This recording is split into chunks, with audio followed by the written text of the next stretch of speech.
I know especially in the southern sector, there's all this talk about food deserts. Well, grocers need a certain amount of people before they'll come in. They need a certain amount of people, just quantity, and from a certain socioeconomic bracket, from a certain amount of education. Like, they have all these metrics that they look at. So if we don't just sort of gently grow a little bit, then they're not going to come. Welcome to the Hidden City Podcast. I'm Grant. And I'm Doug, and we're here to share some of the incredible stories and people from Oak Cliff that you might not know. We're going to sit down with some of the visionaries, craftsmen, and business owners who have shaped Oak Cliff into what it is today. Oak Cliff is on the south bank of the Trinity River, a few miles south of downtown Dallas. While technically it was part of Dallas, it was its own city for a long time, and it still has that independent spirit. We'll dive into the history and the spirit of this place, exploring the different challenges and successes that defined it. This is The Hidden City, a podcast about the people and the stories that make Oak Cliff extraordinary.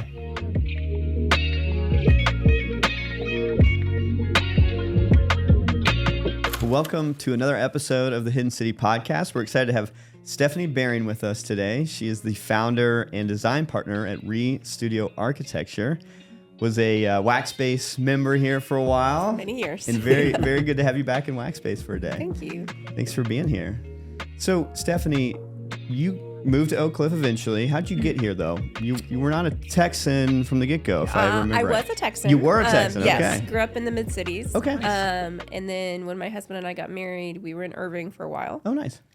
We wanted to live somewhere we wanted to live and had a season where we were considering joining a group to start a church plant in Chicago. We've got Midwest roots. We've been to Chicago many times. Love the city. Love all the neighborhoods. We finally decided we were going to do it. And the next day the email went out that it's not happening. We're like, okay, we're not moving to Chicago. So we wanted to live somewhere in Dallas that we really wanted to be. And so we looked at a couple different neighborhoods and settled on Oak Cliff. That's awesome. Yeah, Oak Cliff I feel like it attracts people like yourself, and we've talked about that on the show. One of the things you're so good at in this architecture firm, the concept of urbanism. I know as we start to get into design and some of the work you're doing, can you kind of give an idea as to what urbanism is, and then also how is it critical for a good functioning, neighborhood and city? Right. So, I mean, everyone knows just from, dictionary definition, urban, suburban, rural, but there's different density levels and different ways that cities function based on that. I mean, you can even look at just the economics of a city, and if you don't have 7 dwelling units per acre, you can't fund your fire department, like that sort of thing. So I think a lot of people get scared of density because they think it automatically means New York City. Right. But there are other levels in between.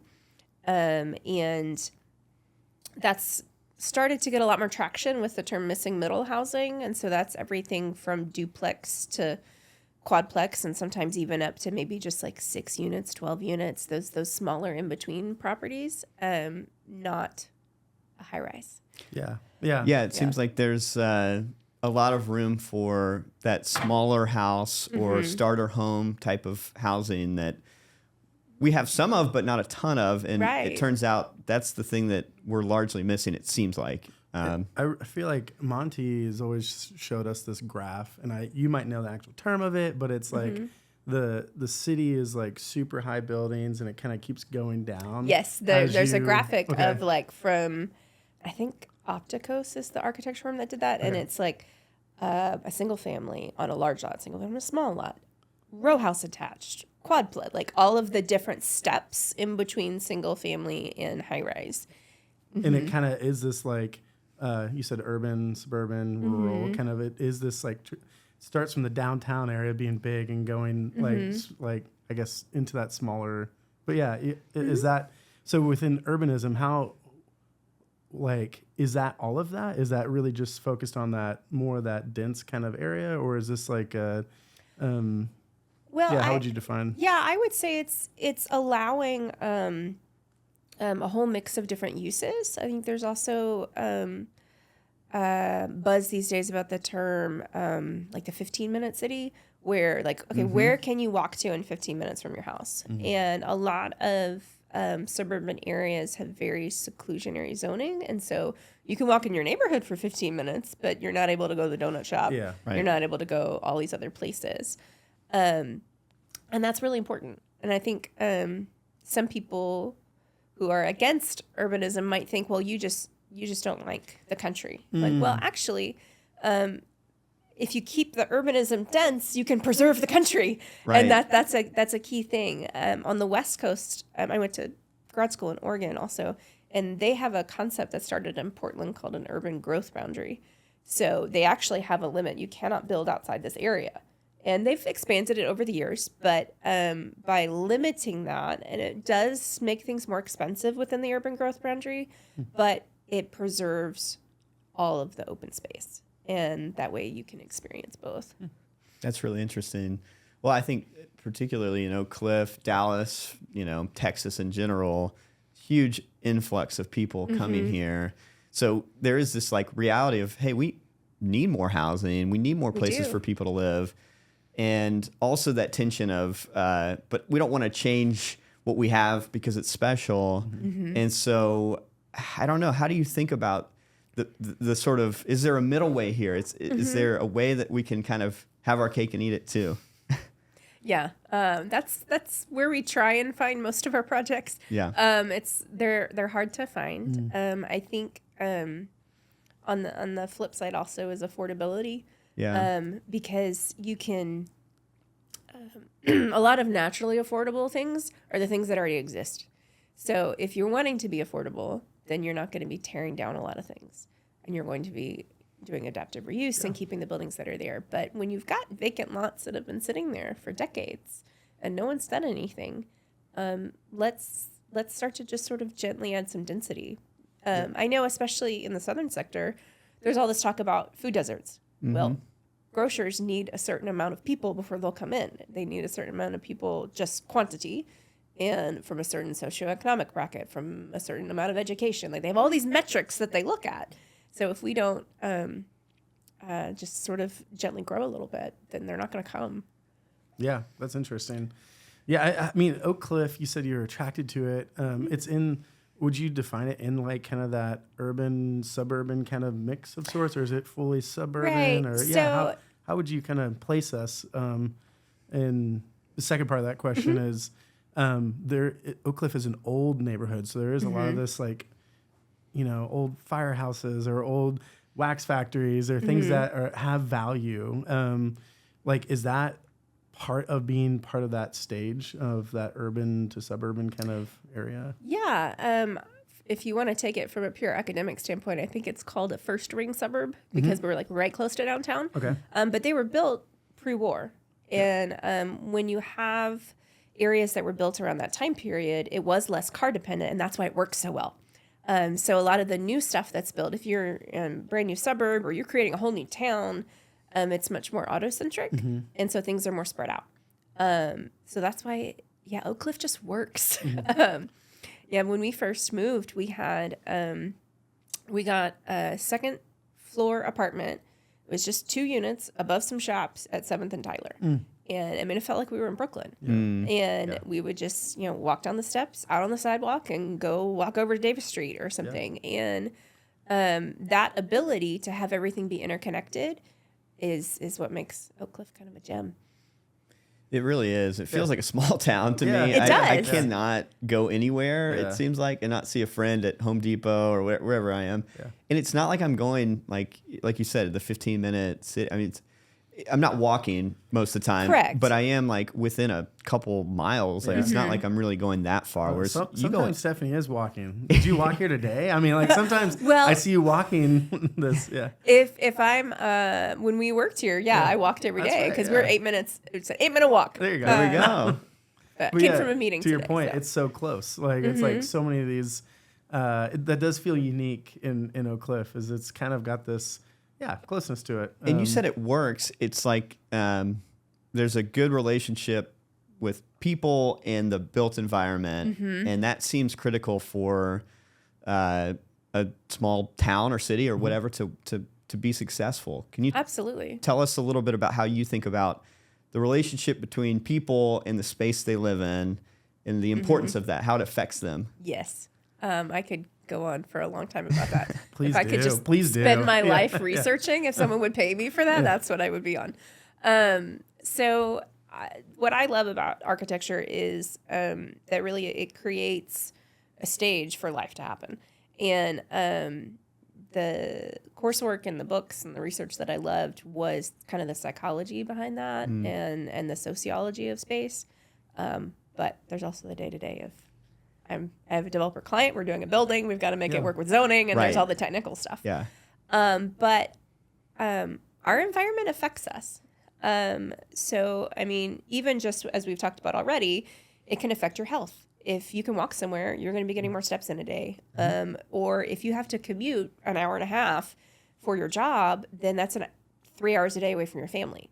And so there's those really direct connections, but then there's just you can get into a lot of nuances of psychology of daylight and things like that. But one of my favorite books is House as a Mirror of Self by Claire Cooper Marcus, and it goes into like Jungian philosophy about our homes and like how they affect us throughout our lives, and it's fascinating. But so I'll have to pick up a copy of that. Yeah, I just moved into a home, so it is fresh on my mind. That'll be a good reading for me. Yes. But a lot of our work is multifamily, so apartments, and usually in the small scale. So I'm thinking a lot about, how does this person utilize the space, both from a functionality and just can this be a more peaceful environment? Can this allow someone to host something? Is there going to be interaction with neighbors? Where's the mailbox going? Like those sorts of things to help facilitate community. Today's show is brought to you by Oak Cliff Brewing Co. Are you interested in unwinding and connecting with neighbors over a great beer? Then go visit Oak Cliff Brewing Co. They've got a great tap room with all sorts of great beers on tap. It's a full production brewery here in the heart of Oak Cliff. Visit oakcliffbrewing.com to find out what's on tap right now and where you can find fresh beer made right here in Oak Cliff. In working on some of those apartments, I know we touched on it earlier, but the whole affordable housing, I think, conversation is interesting, and there's maybe even like a paradigm shift that needs to occur at some points. Would you agree with that? Like how people think it's almost a scary word, but it's like, no, there's ways that this can be done well and for the betterment of kind of our neighbors. How would you kind of take that comment and run with? Yeah, I think that affordability from a new construction standpoint is a very tricky animal, and there's a lot of governmental programs and hoops to jump through and ways to get funding. And even then, it's only going to get to a certain level of affordability. On the flip side, we work in a lot of communities in southern Dallas and East Oak Cliff and things like that. And there's a lot of communities there that don't want affordable housing because they have been told all their life that's the only thing that they can have. And so they're wanting market rate. They're wanting people to see their community as a place where not just low-income people live. And because they're like, that's who we are. And we're growing, and but they've been pigeonholed into this sort of stereotype. So there's kind of the flip side on all directions. So interesting. But a lot of times affordability comes from keeping what is there. And because once, like let's say there's a home that's been a rental home for a long time. Well, if you just let it fall into disrepair, then it's going to eventually become torn down, and then you're going to build something expensive on top of it. But if it's maintained, that's some natural affordability that can stay in the market. Because once it sells, it's never going to be affordable again. Yeah. That is interesting. It's just maintaining something. I mean, we know this to be true for other stuff, but when you think about it in housing, that's interesting. Just like, hey, maintain it, and it'll last much longer and save you some money in the long run too, probably. Yeah. I think that's an interesting comment about affordable housing, because it seems like integrating affordable housing into the neighborhoods and into Oak Cliff seems like the way. But it's like, I imagine there are, I've heard people say like, yeah, great, affordable housing, let's do it. But like maybe not in my neighborhood if we can avoid that. Yeah, and then everybody kind of plays this game where they say they want it, but maybe aren't ready to and what is it? actually practically have that. Yeah. Yeah, and I think I'm going to get names wrong because I didn't know we were going to talk about this. But It's all good. about several years ago now, there was a lawsuit brought to the city of Dallas because they were only putting affordable housing in low-income areas. Mm-hmm. And so that got a Supreme Court ruling, I believe. And so now they have to disperse it among the different districts. Okay. So hopefully that balances itself out because a lot of like that NIMBYism of I don't want it in my backyard. Not in my backyard. Yeah. I almost went the other way. The yes in my backyard because that exists too. It's usually the higher income areas that don't want the low income housing. Right. But I think when I mentioned earlier, there's some lower income areas that say we need some market rate. Yeah. Yeah. Like, we're Don't not keep just us- this. yeah, Don't keep us like this. way. Yeah. Oh, that's fascinating. That's awesome. Well, I know when we were researching and also getting to know you for these last couple of years, you're into gardening and like generally, I think design. How does that play into ReStudio and just kind of maybe more of the nature aspect of some of this? I know it's personal, but how does that play into your everyday kind of? Well, I would say the gardening is more my own personal self-care, There you go. which has been lacking the last year. My garden is fallow right now. That's fine. But I do definitely pay more personal attention to the designs of our landscape architects and the different plants they select. There's times like, no, not that one.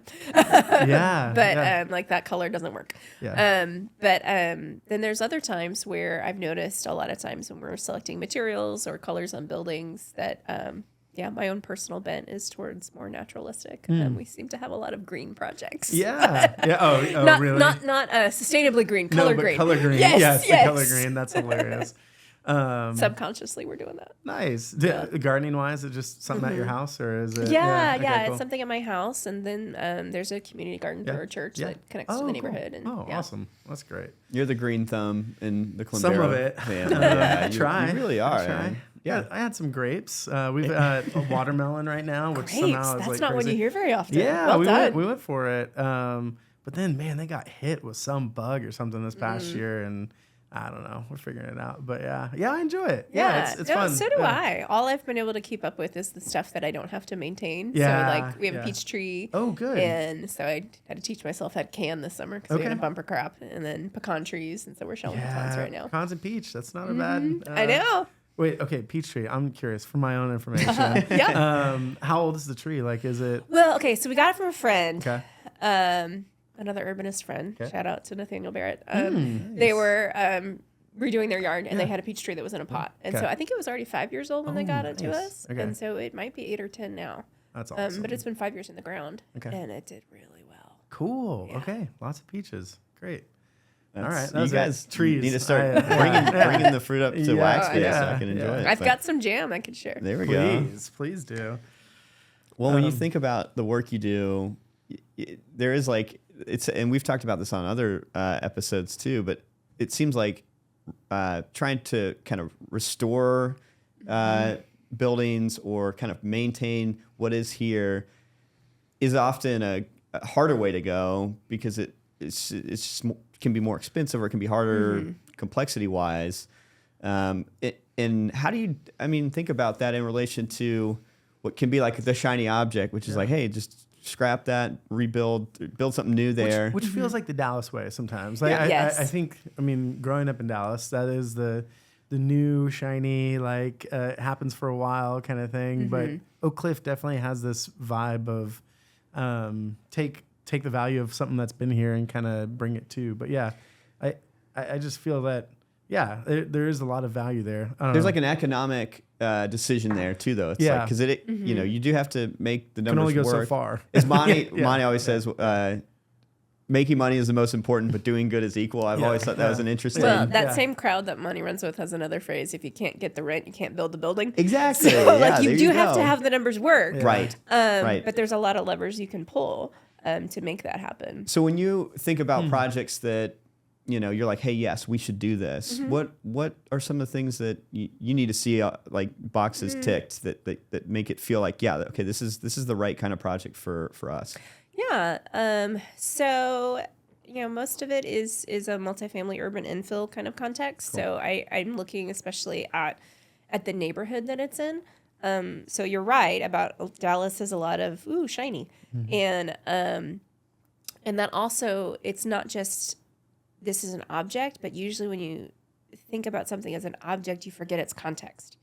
And with urban infill, you've got your lot that you're working on, but you're in a neighborhood, and you've got to remember that. So yes, there's some regulation that requires you to remember that, but So sometimes you don't really have the choice. Right.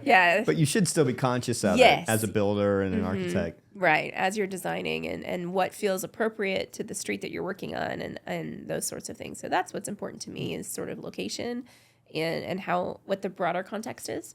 And then outside of that, we've also taken on some projects that just sound fun and are interesting. Okay.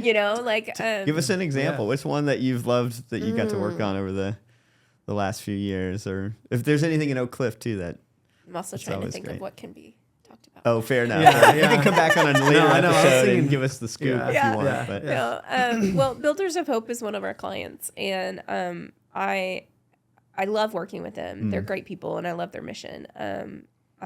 So we have two projects. One is an affordable housing piece. So that's also navigating city funding and all of those kind of city requirements, and to get 36 affordable units online. Wow. So that's in West Dallas. Okay. And then in the same neighborhood that's in, because that's sort of it's going to have multifamily, there's single family already built. It's a whole mix of things. There's a Homestead Preservation Center, which is at the fundraising stage now. So we're through schematic design. But it's like community center type space and new offices for Builders of Hope and like a leasing center. But basically it's for them to host programming to execute some of the items on their anti-displacement toolkit that they just announced recently. So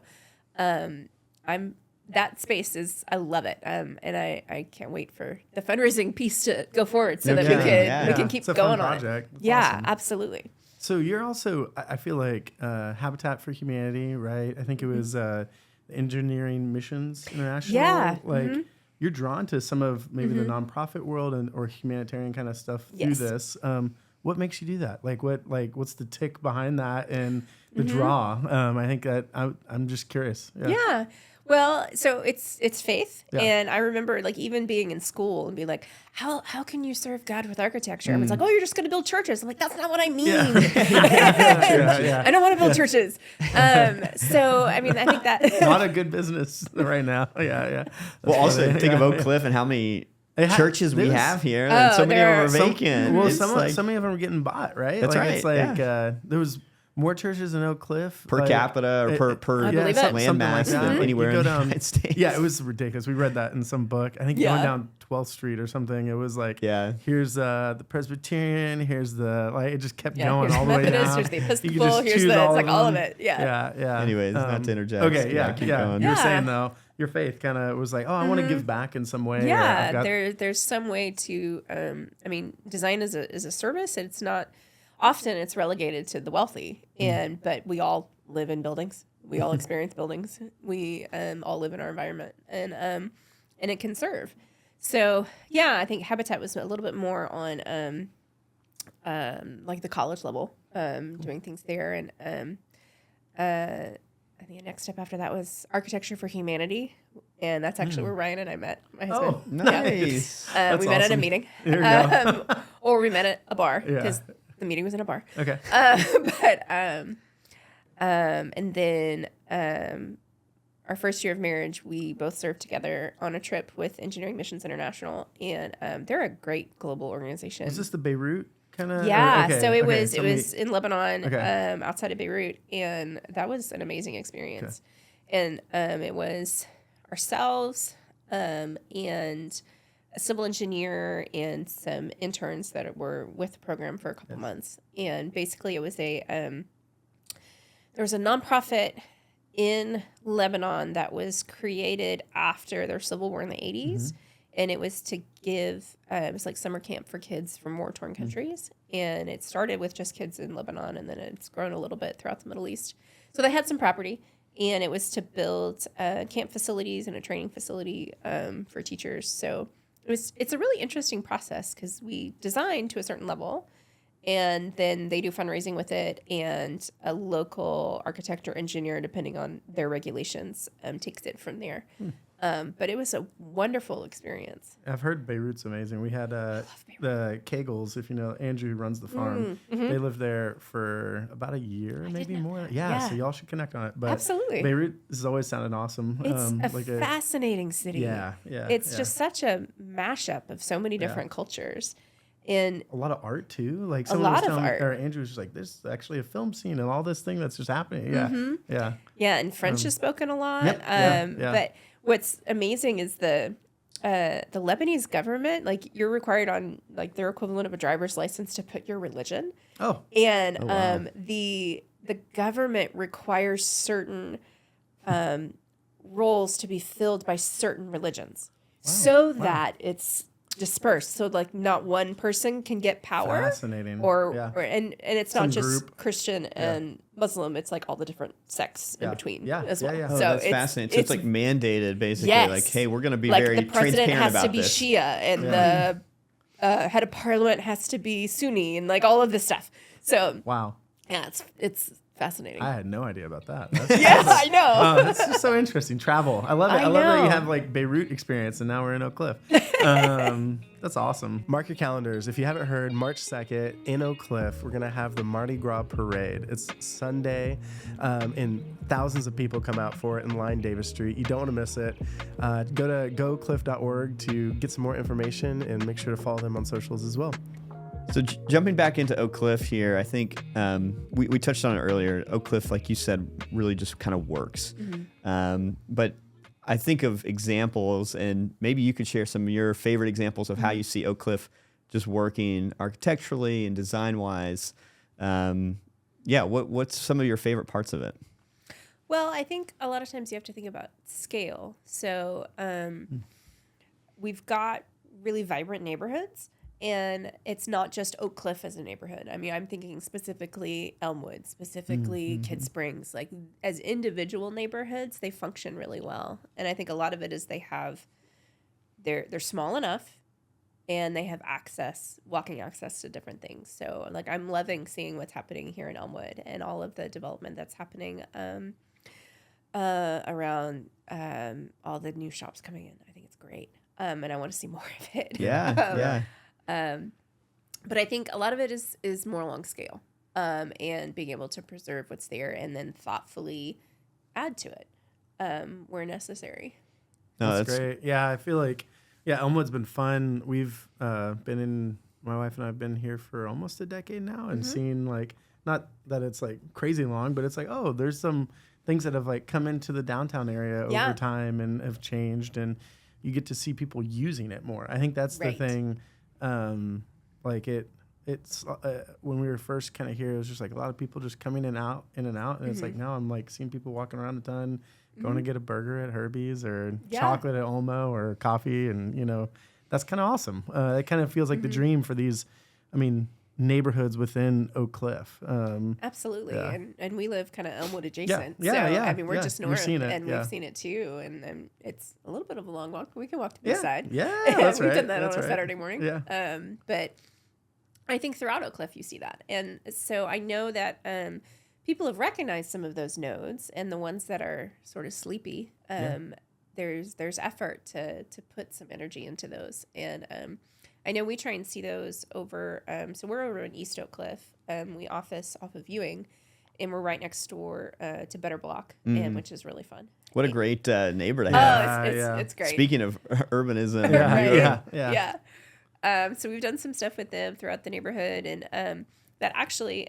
So before we started our firm, and I know I was working traditional architecture. My husband Ryan did 2 years of AmeriCorps Vista with the mayor's office in the Grow South program. So he was doing like community outreach in East Oak Cliff was sort of one of his spots. So we've had a connection to that neighborhood for a long time. Our boys go to school in East Oak Cliff. So like we're over there a lot. And being able to see some reinvestment start to happen has been really great. Can you describe East Oak Cliff, I think, for broader audience? Because I mean, you have quite a few projects that are happening over there, but you have kind of the zoo is like the big, Right. I'd say landmark of sorts, and then obviously east of that would be the start of that, or how would you kind of? So I would say broader. It's between 35 and 45, and Great. south of the river. Okay. So it's a broad area. It's a big chunk. Yeah. So there's quite a few neighborhoods within East Yes, Oak Cliff. there What is. would be some of those that come to mind? I think a lot of North Oak Cliff people know Beckley Club, Yep, of and course. especially with all their peacocks. Yep. And I think some of the other surrounding neighborhoods, I think Brentonwood is one, but Yeah. like there's also neighborhoods that haven't had structure to them in a while. Totally. So there's some leadership rising up and some neighborhood organizations being formed, but it is sort of infancy in that realm. But And y'all are in Vermont Village, yes, which would be kind right. of So like that's a like business. Ewing and Vermont. Yeah. So at that intersection, there's quite a few businesses, and there's a school, and so there's just south of there is the Dream Center is being built. I don't remember what church is involved in that. It's I think was was it a this the- church from California? somewhere- Is this the Like one that Aaron Garcia was so- telling us about? Yes. Okay. Yeah. It's Yeah. not the church from California. It's Okay. somewhere from North Dallas, but they are inspired by what happened in I see. California. Okay. Yeah. I mean, it's an impressive building to Oh, look at. yeah. Yeah, that Ryan's building's been like- inside that building. Really? Has he? Yeah. Yeah. Yeah. Yeah, people, to your you got point- to drive over there and see To your it. point earlier, it was like there's a lot of value with that building. Mm-hmm. I mean, Aaron Garcia was saying there's like heritage masonry kind of like Yes. done throughout this entire structure, and it's they're starting with a lot on that Absolutely. side. But Yeah, so there's some stuff coming online. I mean, so our project is a little bit north at Ewing and Morrell, and then there's the Oak Cliff Assembly is just down Morrell. There's the construction off on the other side of Ewing, which is the zoo building a new parking garage. So there's kind of a lot of stuff happening. It's We're fun in to the works. watch. It's just, Yeah. I mean, and there's so much going on right now. That's what I keep thinking about is how Yeah. fast development is happening in Oak Cliff, and Yeah. for good or ill, or Yeah. better or worse, it's happening quickly. Yeah, and there's been a whole lot of new single family construction happening, Yeah. and some of that is a positive, and some of that is a little bit of a negative because it's not at all in the same price point as everything else in the neighborhood. So there's that kind of rub, but no, there's definitely stuff happening. Where do you see it heading? Like as you're from the eyes of architecture, where do you see it heading? And then also maybe, how can we all, I don't know, strengthen the connection that exists already with like, hey, Oak Cliff works. How can that get even better with new architecture projects versus working against that, I guess? Right. I think neighborhood empowerment is such a big deal. Yeah. I think there's a valid fear around what might happen from a market rate standpoint because of the deck park. The deck park is great. We're glad it's happening. And Yeah. I know that the people in charge, I mean, April's talked about this a lot, that like you've got to be sensitive to how can we do this without causing displacement. So they've put a lot of efforts towards that as well. But I think if the neighbors are empowered to have some sort of collective voice, then there can be protections in place. And that sort of requires people who are coming in to listen to the neighborhood. And I think that's really key. And the neighborhood to organize. Exactly. I think Neighborhood that's- organization is key. Yeah. Yeah. That's like something that I feel like Elmwood's done a good job. I've gotten to kind of witness that firsthand. But what is it? Heritage Oak Cliff has like all these neighborhoods that they kind of connect with. Yeah. And you start to see like, oh, I had no idea this neighborhood existed over here. But it gives a voice once you start to organize.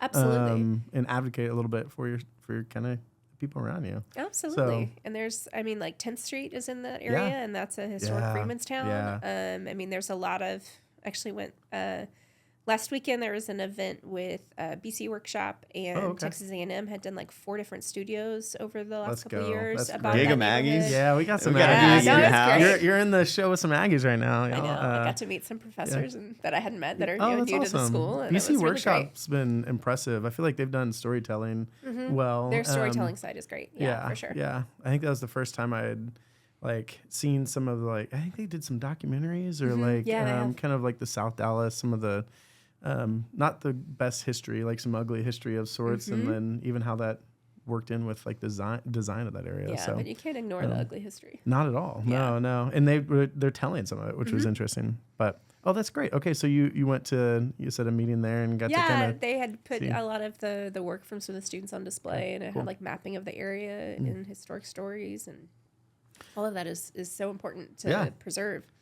Yeah, that's awesome. Yeah, I mean, I think we've been in tuned a little bit with AJ's project over there off of Morel, is it? Yeah. Yeah, the Oak Cliff Assembly. Yeah, it's been great. That's been fun watch how he's kind of worked with neighbors more and more to bring them up and stuff in that area. So It's a fun thing to be watching from over here. Yeah. But yeah, like we were all just saying, it's happening in a lot of parts of Oak Cliff. Yeah. It's good. The It's change really in good. the movement is coming, and will continue, and I think will probably escalate. I think so. I think that's sort of the rub: is can neighbors still be given a seat at the table during that whole process, and that's just where we gotta wait and see how those forces work, because there's so many complicated things at work. Sure. It's multifaceted. Yeah. It's not simple. Yeah. It's Right. definitely a big, and I do agree that like the more times neighborhoods can get together and say something with That's some good unity, the quick, the better they're going to feel heard and actually be heard in the long run. It's that's good when advice. that doesn't happen, then then it can get ugly. I think. That's good advice for people, I think, as this is happening. Because I mean, Dallas. We were out in California last weekend, and it was just like everyone's still talking about everyone moving to Texas, and you're like, there's something happening there that's kind of. It doesn't seem like it's stopping. Right. And Oak Cliff obviously is in Texas, so this is not going to stop. Well, and then like there's always the buzzword of it's gentrification, and not all investment is gentrification. Yeah. And I think there's all these studies that actually historic disinvestment is worse than gentrification. Okay. And so how do we take an area from historic disinvestment like East Oak Cliff and okay, we can invest some and like gradually bring it online and empower people who have been here for years to not flip it to the other side of like rapid gentrification and displacement. So it's a dance. It's a dance. It is a dance. Well, another question for you, as you think about somebody who's maybe a young architect that's interested in Oak Cliff, what would you tell them advice-wise maybe on how to get involved in Oak Cliff, what things they could work on that would have an impact on the neighborhood? Yeah, I would say live here. Great, Get involved in your neighborhood. Yeah. I think, to be honest, I think the living here is what's so key. I think if you want to get involved in an area, you need to live there. You need to be a part of it. And whether it's here or somewhere else. Yeah. That proximity is so key, because there's things that happen incidentally without your control or without your planning that contribute to your everyday. Like we've met some best friends at the mailbox. That wasn't planned. Yeah. And that changes the course of someone's life. So I think proximity and those sort of incidental times are put your roots in. Exactly. That kind of thing. Nice. Well, Stephanie, thanks for coming on the show. Absolutely. We really This was loved great. getting to talk with you. So appreciate it. Yeah. Keep it up. Thanks for being here. Yeah. Thanks. I appreciate it. Hey, thanks for tuning in to this episode of The Hidden City. We hope you discovered something about Oak Cliff that you didn't know. If you enjoyed the show, I hope you subscribe to it on YouTube and then follow us on any of the podcasting platforms. Also, if you enjoyed it, please share with a friend. And thanks so much for tuning in.